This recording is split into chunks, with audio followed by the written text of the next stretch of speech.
Assalamualaikum warahmatullahi wabarakatuh. Kembali lagi di channel YouTube saya ya, di Lambungku Sehat. Nah, di video kali ini saya akan menceritakan makanan apa aja di kesetiap harian saya ketika saya itu eh, masih parah-parahnya ya di asam lambung ini. Nah, di video-video sebelumnya yang sudah saya upload ya, saya itu selalu bercerita dan selalu mengingatkan kepada teman-teman bahwa lambung saya itu terkena dispepsia organik, teman-teman. Asam lambung dispepsia organik, teman-teman. Yang dimana lambungnya sudah penuh luka-luka, sudah sariawan ya, banyak sariawannya lah. Terusnya di esofagus juga sudah membengkak, sudah klepnya itu sudah enggak nutup buka udah enggak, pokoknya udah rusak lah ya. Nah, terus saya juga punya gastritis, punya radang lambung, iritasi lambung, terus pokoknya udah parah ya, lah ya teman-teman. Kalau diibaratkan tuh saya, parah banget, udah parah banget. Bahkan makanan apa aja yang saya makan gitu, walaupun itu sudah pantang, itu perihnya luar biasa teman-teman ya.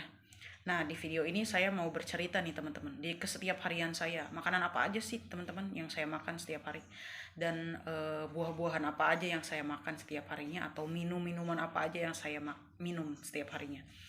Nah, setiap hari itu saya makannya sayur teman-teman, sayur bayam dan sayur wortel. Selebihnya itu saya nggak makan sayur apa-apa ya, selain dua sayur itu. Nah,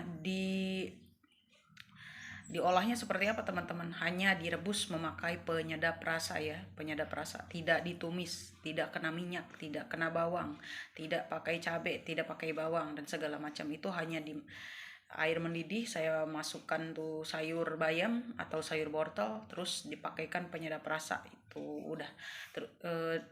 Terus sayurnya rada matang ya, rada lembek ya teman-teman. Nah, untuk nasinya juga sama teman-teman, lembek ya, dibedakan ya teman-teman. Saya juga sama keluarga saya, nasinya tuh dibedakan teman-teman. Kalau saya tuh buatnya yang lembek, kalau keluarga saya tuh kan yang rada keras ya, seperti orang-orang normal pada umumnya gitu kan. Kalau radang lambung atau luka lambung kan sensitif banget sama makanan yang keras ya teman-teman ya. Kalau saya itu semua hidangan tuh lembek. Nah, untuk sayur seperti itu ya teman-teman. Nah, perlu diingatkan kembali, untuk sayur bayam itu tidak dikonsumsi tidak lebih dari 4 jam. Karena kalau lebih dari 4 jam itu sudah menjadi racun. Jadi minimal untuk sayur bayam ketika diolah itu harus cepat-cepat dihabiskan ya teman-teman, seperti itu.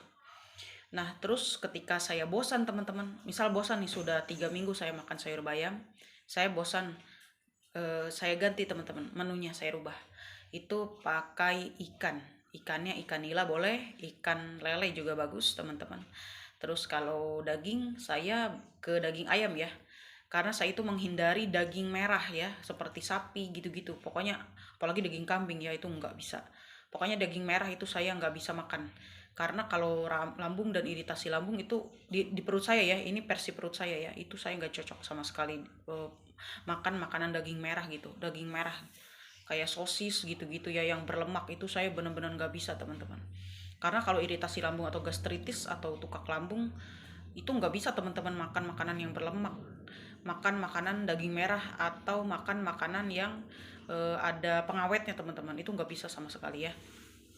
Saya makan makanan yang aman aja, yaitu sayur teman-teman, yang intensitas sayurnya juga matang ya, lembek, nasinya juga matang dan lembek gitu.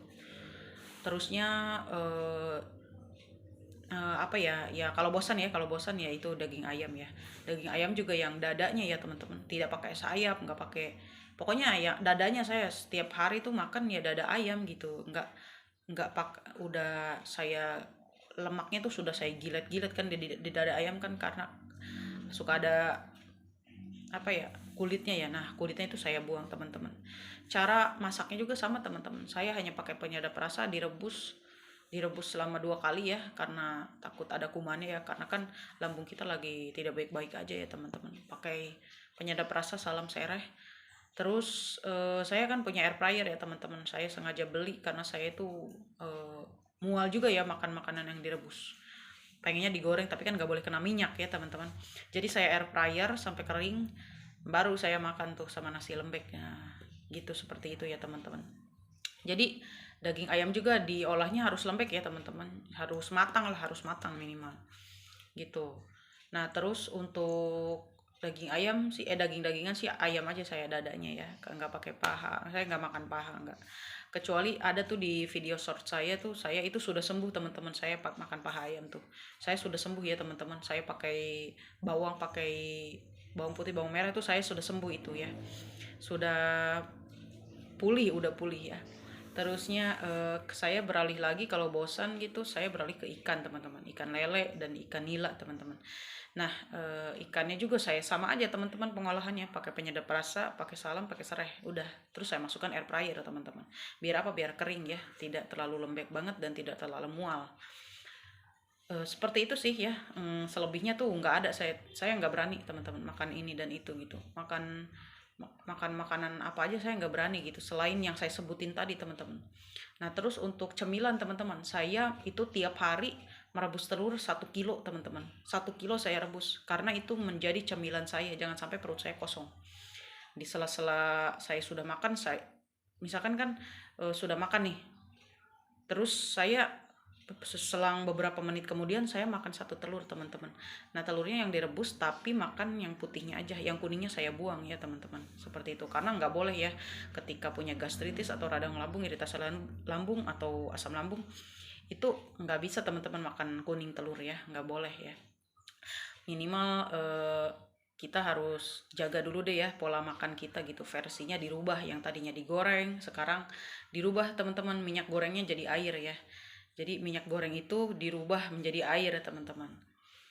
Terusnya cemilan itu ya sudah saya sebutkan. Terus buah teman-teman, buah saya makannya buah pepaya dan buah melon teman-teman. Selebihnya buah-buah yang lain saya tidak makan ya, karena memang radang lambung atau iritasi lambung itu sangat-sangat sensitif teman-teman.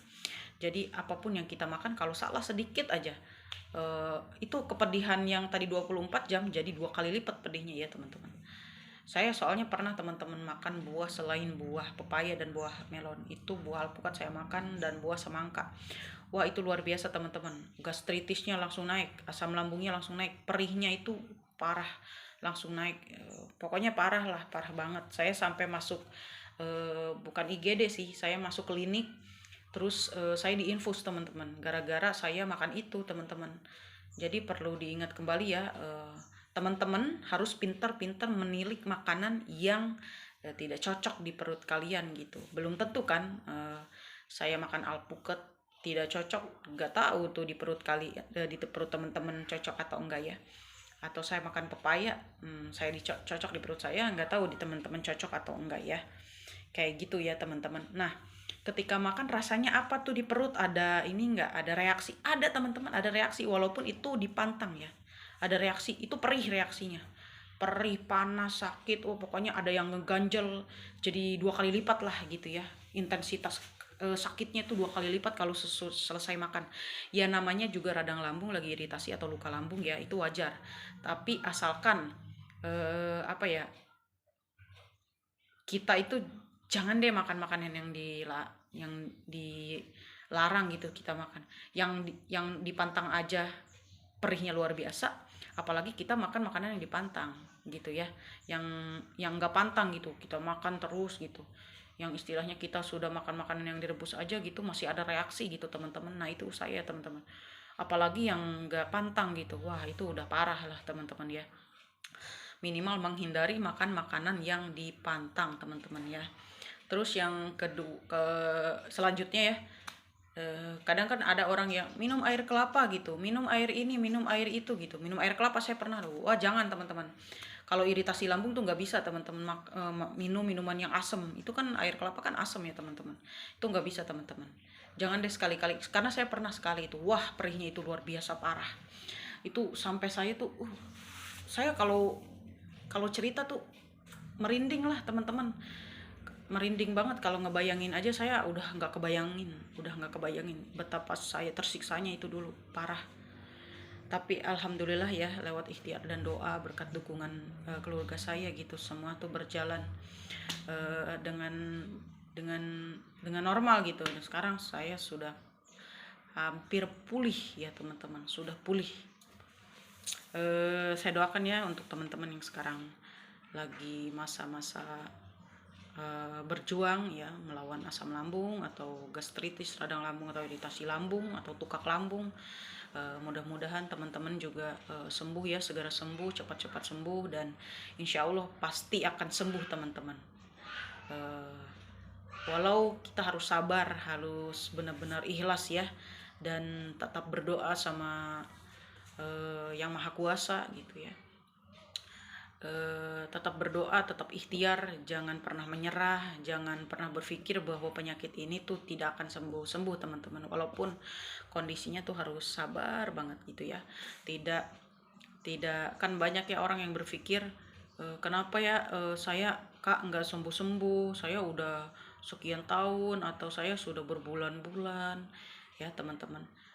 Iya, karena apa ya, sakit ini tuh susah-susah gampang menurut saya ya, asalkan teman-teman menjalankan 3P dulu deh teman-teman, dari pola pikir, pola makan, pola tidur teman-teman. Kalau itu beriringan, itu insya Allah bakal sembuh teman, bakal sembuh ya. Minimal dilarang dulu deh makan ini, makan yang digoreng gitu, goreng-gorengan, terus pengawet, cemil-cemilan yang kayak keripik dan segala macam gitu, jangan ya. Selain yang tadi saya sebutin teman-teman, cobalah dulu ya teman-teman. Jangan harus menilik lah, harus menilik ya makanan apa aja yang tidak cocok di perut kalian, karena kan lambung kita kan beda-beda ya teman-teman. Kayak gitu sih. Untuk minuman ya saya air putih ya teman-teman, air putih hangat ya, setiap hari saya minum air putih hangat. Bangun tidur saya minum air putih hangat teman-teman ya. Oh iya, terus untuk makannya intensitasnya dirubah ya teman-teman. Yang tadinya 3 kali, berarti teman-teman harus makan 5 kali teman-teman dalam sehari, tapi hanya 1 centong nasi aja nih. Makan banyak tapi sering ya, nggak boleh sekaligus karena lambung kita itu nggak kuat kalau sekaligus. Jadi intensitasnya tuh ditambah jam 7, jam 9 porsi makannya ya. Nah, pola makannya nih, jam 7, jam 9, jam 2, terusnya di jam 4, terusnya saya makan lagi di jam 7 malam. Saya kembali tidur itu di jam 9. Jadi ada waktu 2 jam ya. Ada waktu 2 jam untuk saya duduk dulu ya. Gitu ya teman-teman. Porsinya itu sedikit ya, 1 centong nasi aja gitu, jangan banyak-banyak karena kan perut kita lagi radang ya. Kalau kita banyak-banyak nggak bakal kuat, itu bakal sakit gitu.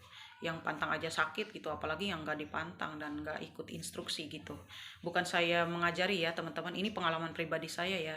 Mudah-mudahan dengan saya bercerita seperti ini, teman-teman itu bisa sembuh dan pulih gitu dari asam lambung ini gitu ya. Mudah-mudahan Allah segera mengangkat penyakit kita semua ya teman-teman. Saya doakan kita semua pulih gitu, dan insya Allah bakal pulih gitu ya teman-teman. Jangan pernah mengeluh, jangan pernah dipikirin saya bakal gini, saya bakal gitu, nggak ada teman-teman ya. Nggak akan terjadi apa-apa bila mana teman-teman itu menjaga pola makan, pola tidur, dan pola pikir ya, tidak akan terjadi apa-apa. Ya gitu aja ya teman-teman. Jangan lupa ya di komentar, terus di like dan subscribe-nya teman-teman, supaya saya bisa lebih semangat lagi membuat konten dan selalu bercerita tentang pengalaman pribadi saya mengenai asam lambung, dispepsia organik ya teman-teman. Terima kasih.